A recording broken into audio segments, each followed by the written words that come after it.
All right, guys and girls, welcome to today's video. I'm Callum X, and I'm going to go through all of the mistakes, hints, tips, and tweaks and tricks that I have learned in my 2 years of going from hitting that start button the very first time through till now, where I do this full-time as a career.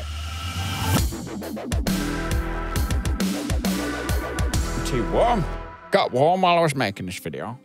Got warm. Stick to one type of content, and in particular at the beginning, one game. I know nobody wants to do this, or many people don't want to do this, but it's the best way that you can guarantee that if you gain a follower on a Monday, that they will be interested in your stream the next day, therefore helping you to grow your numbers. Once you've grown the numbers up and you can get found a little bit easier, then you can move to one sort of category once you've got a community going, but definitely at the beginning, stick to one game. However, that brings me on to tip number 2, which is avoid saturated categories or saturated games. This means if there is 100,000 people who are watching a game, there's probably 1,000 people streaming that game. No one's going to find you. You're going to be lost in the ocean of Twitch. So pick a game where maybe the top streamer has got about 100 viewers, maybe even slightly less, but you've got at least a few hundred, if not 1,000 people actually watching that channel. That means there's a lot of people looking for it, but not a lot of competition for you, which brings me on to step number 3. If you want to grow faster, the best thing to do is to go over to YouTube and start making tutorials. Make tutorials on YouTube for stuff. I guarantee that is the best way of bringing people from YouTube over to Twitch. Be unique and offer engaging content. This kind of goes hand in hand with the YouTube thing, but you need to offer content that people are going to be engaged in, not bored with, and also be unique. You need to give people a reason that tomorrow, when they go onto Twitch, are they going to go and watch you again, or are they going to go and watch somebody else? Give them a reason to come back. Make sure that you have your Twitch chat running somewhere in the background so you can read it. If somebody is there to talk to you, to engage, and they say hi, and you just point blank ignore it, they will leave. 99% of the time they will leave. You can fight me on that one. They'll leave. This goes hand in hand with number 6 though, which is don't call out people who aren't chatting. If you have 5 people watching a stream and they haven't said anything in the chat yet, they don't want to. So if you call them out and say, hey, say hi, they probably not, they might even leave. Don't call out lurkers, especially by name if your chatbot lets you do it. Just let them lurk and watch in the background, and try and do engaging things on the stream to get them to talk, rather than actually calling them out and saying, oi, chat, now. Number 7, put in the effort behind the scenes. Growing on Twitch is not just click the go button and here we go, I will grow and I will be ninja before the end of the week. Like that's not how it works. You need to put in the effort behind. Look at what games are going to be best for you. Make sure if you're playing, say for example, a game that's really grindy, try and put the effort in during the day to perhaps get the boring bit done, so that then when you do stream, you can actually just do the fun bit. Number 8, review yourself regularly. I watch back every single stream that I do, not the whole thing, but I'll watch back and skip through little bits of it, make sure that my audio was correct and that I wasn't being boring. Steel will probably fight me on that one. Check your stream, listen to it, and honestly say to yourself, would I watch that? If the answer is no, then look at why and change it. Number 9 is set goals that you have control over. So a sub goal is not something that you have control over. Everyone sets follower goals, sub goals, all these things. These goals all involve other people doing something. Instead, set goals for things like how many times am I going to stream per week? How many videos am I going to put up on YouTube per week? How many posts am I going to do on Twitter? How many clips am I going to edit to upload to social media? These kind of things are what you have control over, and you can then judge yourself as to whether you have met those goals. If you meet those goals and you set them realistically, you will grow alongside that. Nobody is going to stay and watch a stream if the background is kids screaming, dogs barking, birds squeaking, the dishwasher's going. Do they want that in their headphones? No. So go somewhere where you can limit your background noise, or try and stream at a time when you are able to limit the noise in the background. There are also filters in OBS that you can use that help to eliminate small background noises, like, for example, the fan. Number 11, check your microphone sounds okay. Don't just add it into OBS and click go. Make sure you do a few recordings first, talk in different locations, different distances away from the microphone. Make sure it sounds okay. If you want a really, really solid group of filters to use to make your microphone sound better, especially if you use a Blue Yeti, then I have a video on my YouTube channel. I think it's pretty popular. Tip number 12, improve your microphone before you improve your webcam. If you are streaming with a webcam or even without, then make sure that your audio from your mic sounds good before you upgrade your webcam. People will leave if it sounds bad. It's just the way it is. Number 13, use audio ducking. This is a feature or a filter that you can put into OBS that basically means your background audio, so say the music, every time you talk, will lower the volume slightly so that you can be heard clearer. And then when you stop talking, it will go back up again. It's called audio ducking. I've got a video on my channel for that as well, so feel free to go and check that out too. Copyright-free music is so easy to get hold of. In fact, free now, thanks to Harris Heller and Streambeats, which you can get on Spotify, Apple Music, all these different places. If you are streaming and you are playing, you know, Rihanna and the top 40 through Spotify, then you are treading a fine line and it's entirely up to you. I personally use Epidemic Sound. Link for that's down in the description because their music is, to me, the most like what I would expect in a club or a bar. Tip number 15, make sure your friends are quieter than you. All right, so if you are streaming with friends, whether it's in game chat or whether it's in a Discord group, make sure that the Discord or the game chat is at a lower volume to your voice. Remember, it's your stream. People need to be able to hear you over everybody else. Takes me on to tip number 16, which is be wary of who you are talking to in game chat while you're streaming. And just remember that although they might be your best friend, if they have a very foul mouth or have a tendency to say things that might be against Twitch's terms of service, you probably don't want to stream their voice on your channel. Either use software or a physical mixer to split your audio sources up in OBS so you can change the volume levels accordingly. This will help you balance your stream, make it sound absolutely perfect. And trust me, it's easy to do. There's no excuse not to do it. Number 18, use OBS's filters to make your microphone sound better. There are plenty of them. I've got a video in my channel that explains how to get the best from your microphone using those. Or you can use a VST plugin, which is what I use. I use one called Speechy. Link for that will be down in the description. It's absolutely fantastic. Highly recommend it. Probably should do a video about it. I will. Mount your microphone on an arm if you can, and especially if you can use a shock mount and a pop filter. These things will massively improve the way that your microphone sounds in general. In terms of if you accidentally bang your mouse on the table or you knock your knees underneath the desk, whatever it is, if it's on the desk, it will pick up everything. If it's on an arm, especially with a shock mount, it won't. Number 20, you do not need an XLR mic. You just don't. They can be better if you spend money on a mixer and all these other things. However, there are very, very, very good USB microphones out there. I used my Blue Yeti for a very long time and I absolutely loved that thing and it sounded so good.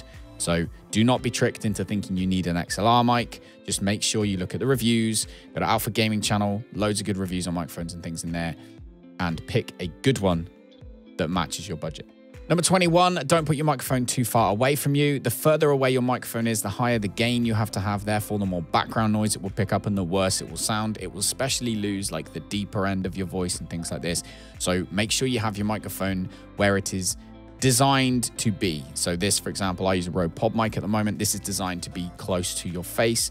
Otherwise, it sounds garbage. And so this is where it is.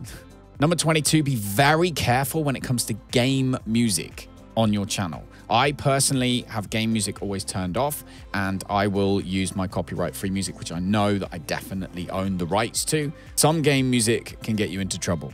You know, the game developers pay for the music to put in their game for personal use. They're not paying for it to be broadcast all over the world. A very good example of this was Cyberpunk, where they actually had a streamer mode, yet some of the music in their streamer mode was still getting people DMCA strikes. It's just better to be careful. Number 23, and we're nearly halfway through, pay attention to the levels in OBS. So for background noise and game noise, you want it to be in the green region. Your voice should be around in the yellow region, up and down, and anything in the red is bad. You don't want to be in the red. You'll start getting clipping. This sounds garbage. People will notice. Number 24, if you're going for an XLR mic, don't just choose the most expensive. Quite often, that might not be the best suited for your particular setup. Different microphones suited for different things. Do your research, make sure it's going to be the best one for you, not necessarily the most expensive. Number 25, we're halfway through. This one's a little bit off the beaten track for Twitch, but I still think it's important, and that is use separate audio tracks while you're recording. So if you're recording your live stream, make sure that your audio track number 1 is everything. That's the thing that's going to Twitch. However, 2, 3, 4, 5, and 6, you can put one for your game audio, one for your microphone, one for Discord, one for your music. Then when you export that to edit it later, you can actually take the music out completely. Or you can take your friends out completely from Discord, whatever it is you want to do with it. 26, and this is a very simple one, but you'd be surprised how often it comes up, and that is make sure your microphone is facing the right direction. Now, some microphones, particularly like a Blue Yeti, for example, look the same on all sides apart from the dials. Make sure that you've got it set up the right way around, so when you're talking into it, you're not talking into the back. Number 27, I get asked this a lot, and that is if you are using a 2-PC setup, and you are plugging your microphone into one of them and transferring it over to the other one, then make sure it goes into your streaming PC first. The stream is ultimately the most important thing, not your game chat. Okay, if your gaming PC crashes and blue screens, then you lose the game, but the stream is still running. And if your microphone's plugged into that gaming PC, the stream can't hear you, right? But they can see you, and it just is incredibly unprofessional. However, if your microphone is plugged into the streaming PC and your gaming PC crashes, you're golden. You can still, you say, oh no, my PC crashed. Sorry guys, move to your just chatting screen and chat to them until your game comes back up again. Whereas if your streaming PC crashes, you've lost the stream anyway. So whether you lose your microphone, your webcam, you lose all of it if your streaming PC crashes, okay? It's just sensible, plug it in to the streaming PC first. Number 28, give Spotify its own audio channel using the Windows audio mixer. If you don't know how to do this, I have a video again on my channel called Adding Music. Go and look that one up. It tells you exactly what to do. Basically, this means that you can then change the volume of the music separately from all your alerts and things like this, which is obviously important. 29, and we're moving on to video now. Make sure if you're using an NVIDIA card that you use NVIDIA NVENC to encode your streams. All right, the reason for this is a separate chip on the graphics card dedicated to encoding, and it can free up so much CPU space on your computer for you to, especially if you're running a game as well, be able to do more things, have more tabs open, all of these lovely things that you want to be able to do. If you've got an AMD card, you don't have that option, so X264 will probably be for you, but just be wary of which preset you use. Again, plenty of tutorials on the internet that will show you all about that. Number 30, put your webcam into its own scene. So first things first, you go into OBS, you create a scene, you put your webcam into it, you call that scene webcam scene, you never touch it, okay? That is your raw webcam. Then when you're creating a new scene, say your gaming one, and you're adding your webcam into it, you don't add the webcam directly, the video capture source, you add that scene. That means you can be super creative, but every change you make to the scene, the filters, the things you add, won't actually change the actual webcam. So then you can add extra ones with effects and stuff, and it won't affect every single place that you've got your webcam. Now, a normal one, black and white one, the choices are endless. Number 31, if you can, get a webcam, okay? You don't have to, but it will make things harder for you. It's just kind of a fact that people will respond better to someone who has a webcam compared to someone who doesn't. It's just the way it is. And also, let's face it, that's the only thing that is 100% unique to you. Nobody else has your face, unless you're a twin. But yeah, you know what I mean. Green screen, cool, fantastic, get a green screen, but make sure it is set up properly. Badly set up green screens, especially badly lit green screens, look awful. They look worse than if you'd have just had a webcam on with a black sheet behind you. So go and set up your green screen properly. Defrag on YouTube has got a fantastic tutorial on how to do that. I'll put the link for that down in the description as well. Number 33, when you're using a camera, make sure it is to the side of where you're looking. So I think, and this is, again, this is kind of personal preference, but I always think people look really awkward when they're just staring at the webcam as they're playing the game. They're just staring at you. I always think it's really awkward, whereas putting it slightly at an angle, even if it's just to the side of your monitor like so, I always feel makes it a little bit cleaner and just a little more pleasant. Number 34, avoid putting too many things on the screen. Just because StreamElements or Streamlabs let you add a widget doesn't mean you have to add it. Don't fill your screen with widgets because people just won't know what to look at or pay attention to. And then in the end, they just become background anyway. So try and pick something that suits you. Do your overlay, make it look good for you, but don't just add everything on because people won't pay attention to it anyway if there's too much there. Start with at least 3 scenes. Now you're going to need a break screen, so something to put on screen when you have to go to the bathroom or go and make yourself a drink, etc. You're going to need your main screen, which say gaming one with your webcam on the side if you've got a webcam, and you're going to need a just chatting or a, you know, the game is loading or I'm switching between game screens, etc., where your camera is big if you have a webcam. Like I say, that might be different for some people. If you're doing IRL, you don't need the gaming one with the webcam in the corner, but you get my gist anyway. Bitrate. Now, this is a video in itself, so I'm not going to go into it too deeply. I've put the link down below for Twitch's recommendations for you for bitrate. But what you need to do is remember that it's also based on your internet speed. And if you don't have high upload speed, then it doesn't matter what bitrate you put. If it's higher than your upload speed, you're going to drop frames. So check out your internet speed first using something like speedtest.net. Then have a look at Twitch's recommendations for your bitrate. Plus, if you're just starting out, to 720p, 3500, 4000 bitrate, just so that everyone can watch. Number 37 is transcoding. This is people's ability to change the resolution based on their internet speed. So if someone's on the bus and they tune into your channel, if they don't have this option, chances are they're going to get buffering, they're going to leave. Whereas if someone is on the bus and their internet's bad and they tune in and they watch you, but Twitch automatically drops the resolution for them, they can still watch, they can still enjoy, they might still follow. You've gained someone in your community. If you are a Twitch partner, you always get this. If you are an affiliate, then you sometimes get it. If you're not an affiliate, then you very, very, very rarely get it. So the best thing to do is to start your stream up. Within the first few seconds, you should be able to see whether you're live. Click the cog wheel, see if you can change the resolution down. If you can't, stop your stream, start again, see if it's there. Do this a couple of times, you'll get it. Number 38, resolution. 1080p 60 frames a second is not always the best. If you are playing a fast-paced game with a lot of detail, then it's actually going to look garbage compared to a 720p 30 or a 720p 60 stream. So 900p is quite often a compromise, but just remember, it's not always the best. Always check, record in the exact same way that you are going to stream. See what it looks like. If it looks garbage, change it. It'll also depend on your bitrate. 1080p 60 at 3000 bitrate is just it's gonna look so poo. So poo. So poo. Number 39, make sure you have light on your face. Cameras need light to be able to pick up the image.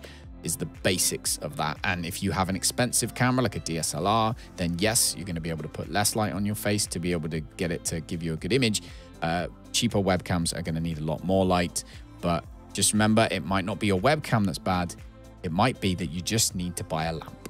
Number 40, we're nearly there. Use the testing mode in OBS to test your bandwidth, test your settings, etc., etc. See if you're dropping frames before you actually go live. All right, it's just lazy not to do this if you've made loads of changes to your settings or you're just streaming for the first time and you've just set it all up. If you go into OBS, then when you go to the stream bit and you've chosen Twitch, there's a button that says bandwidth test mode. Click that and then click stream. It'll warn you. It'll say, hey, are you sure you want to do this? You're not actually streaming. This is bandwidth mode. You go, yep. And then watch. Look in your stats bar in OBS and just see if you're dropping frames. If you're dropping frames, especially due to network, stop streaming, bring your bitrate down a little bit, try again. Number 41 is overlays. Now, StreamElements and Streamlabs and places like that, Nerd or Die offer lots of overlays that Nerd or Die's one's very good, actually. You can edit them to make them more unique to yourself. So Nerd or Die is a very good one. But there are lots of overlays out there, or you can go to Fiverr if you've got a bit of money and pay somebody to make custom ones that might have your logo on. Definitely worth doing that, just to add something to your stream. But as I said earlier, personally, I think less is more. So try and go for something that doesn't overpower people. And it's just maybe subtly in the corner with your alerts in it. All right, number 42, we're going to move into a more general spectrum now and touch on a few things, but in a bit more detail. Firstly is learn to check the chat regularly. This is something people don't think about at the beginning because you're so used to just gaming. Whereas if people are talking to you, as I mentioned at the beginning, and you just ignore them point blank, they'll probably leave. So try and get used to constantly checking the chat. Not all the time, but you know what I mean. You know what I mean. Number 43, Twitch channel points. Now, these are a reasonably new feature, I think about a year old, and you can do some really cool things with them now, not just make me dab or make me do a push-up, but things like actually changing physically the lights or changing a source in OBS, making a picture pop up on the screen. These are all things you can do now. So research into it, look at what extra things you can do that most people won't be doing, and people will be wowed by it. Number 44, make sure you're moderating your chat. If someone says something horrific, don't just leave it in there. Make sure that either you've got your bot set up to remove certain comments or whatever it is, or even better, if you've got friends or you've got regular viewers, then make them moderators if you trust them and let them do it for you. Let them delete the bad messages and make sure that people don't spam your chat with just horrible things, because you'd be surprised. People do like doing that. Number 45, super quick. Don't keep abusive people in your chat just because you want the extra viewer, because if they are ruining the experience for other people, then those other people won't stay. And then you'll lose the positive people, the people that want to be there, and you'll just keep whoever the Muppet is that's causing trouble. So definitely recommend get rid of the bad ones, keep the good ones. Unless you've got a bad channel, in which case then would it be the other way around? Number 46, the Discord. If you're creating a Discord community, don't just post when you go live in there. Make sure you're doing other things. Make sure you're chatting with people. Make sure you've got actually something to say. If people are only getting from a Discord, and I made this mistake, this is from personal experience. If people are only getting from a Discord just I am live alerts every day, they'll mute the Discord. They get those alerts from Twitch too. But if they are getting messages that are relevant to them and then engaging in the conversations that are in there, they will have a better time in there. They won't want to mute the Discord. They will therefore see your go live alerts when they appear amidst all of the other super cool memes that you post in the meantime. The meme time. God, that was bad. Number 47, use your channel for good. People want to be part of something good. So whether it's a charity event or whether you just spend the time helping people build their bases or helping people complete bosses, helping people do techie stuff, whatever it is, if you use your channel for something good, then it will help. Number 48, subathons. Don't do subathons. That's my legit advice for trying to grow your Twitch channel. Okay, subathons might promote your regular viewers to gift subs to a lot of people. However, they won't come across correctly. I personally, when I see a subathon, I just think money grabbing. Like, if you provide people with content that they like and they want to be a part of, then they will sub on their own if they can afford it. Whereas just providing your content and thinking, I don't get enough subscribers, I'm going to do a subathon, is not going to help. You'll probably just end up getting more depressed and upset because it didn't work the way you want it to. Trying to grow, don't do subathons. Number 49, don't ask people to follow you and don't have a follower goal. Like I said towards the beginning, it's best to set your goals based on things that you are in control of, not other people. But if you have a follower goal, particularly, and this is a mistake I made personally at the beginning, is if you have a follower goal that is linked to something like, say, a prize, or you are going to eat a red hot chili or whatever it is. If you have a follower goal based on that, what you will more than likely end up finding, rather than new people coming in and being like, oh, I'm going to follow this guy or girl, it will be, you will have somebody who will go, oh, we only need 100 followers. And then he's going to put a mince pie in his face. So they'll just pay a couple of bucks to follow bot you for 100 followers, and boom, you've met your follower goal, you've gained no new viewers, no new community members, and you have to put a pie in your face. So don't do follower goals either. 50. The Twitch grind is a myth. It does not exist.